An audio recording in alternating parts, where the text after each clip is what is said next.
দুপুরে খাবার না খাওয়ার কারণে নতুন ক্লায়েন্ট বলে আমি আপনাকে বিস্কুট খাওয়াই দিচ্ছি, তাও আমার লাইনটি একটু তাড়াতাড়ি লাগান। হ্যালো ভিউয়ার্স, ভাদুরা নেটওয়ার্ক থেকে আমি আকাশ। এই কড়া রোদে একটি নতুন ওয়াইফাই সংযোগ দিচ্ছি। আর আপনারা যারা বলেন একটি ওয়াইফাই সংযোগে কি লাগে, ওয়াইফাই নতুন সংযোগ দেওয়ার জন্য তার লাগে, স্প্লেন্ডার লাগে, প্যাসকোড লাগে এবং রাউটার ও অনু লাগে।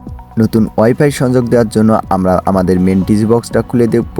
আমাদের এই টিজি বক্সে একটি 5050 স্প্লেন্ডার লাগা আছে। এই 5050 স্প্লেন্ডার থেকে দুইটি ওয়াইফাই সংযোগ চলে। আমরা আবার আরেকটি ওয়াইফাই সংযোগ লাগানোর জন্য আমরা আমাদের এই স্প্লেন্ডার মাপ দিয়ে দেখব কত সিগন্যাল আছে। স্প্লেন্ডার মাপ দেওয়ার সময় আরেকজন এসে বলে আমরাও একটি ওয়াইফাই সংযোগ নিব, তাই আমরা এখানে একটি অনস্টার 4 লাগাবো। এখানে অনেক পরিমাণ সিগন্যাল আছে। অনস্টার 4 লাগানোর পর নতুন ক্লায়েন্টের তারে সিগন্যাল লাগিয়ে আমরা টিজি বক্সটি ভালোভাবে গুছিয়ে রাখবো।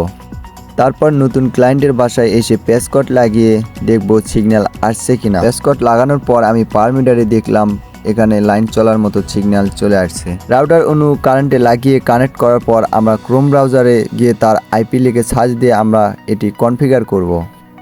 আপনারা যারা এই ভিডিওটা দেখতেছেন অবশ্যই লাইক করবেন এবং কমেন্টে বলবেন আমাদের ভাদুরা নেটওয়ার্কের ওয়াইফাই লাইন কে ব্যবহার করেন। আমার আইএসপি ইউজার পাসওয়ার্ড দিয়ে কনফিগার করার পর দেখলাম নেট চলে আসছে।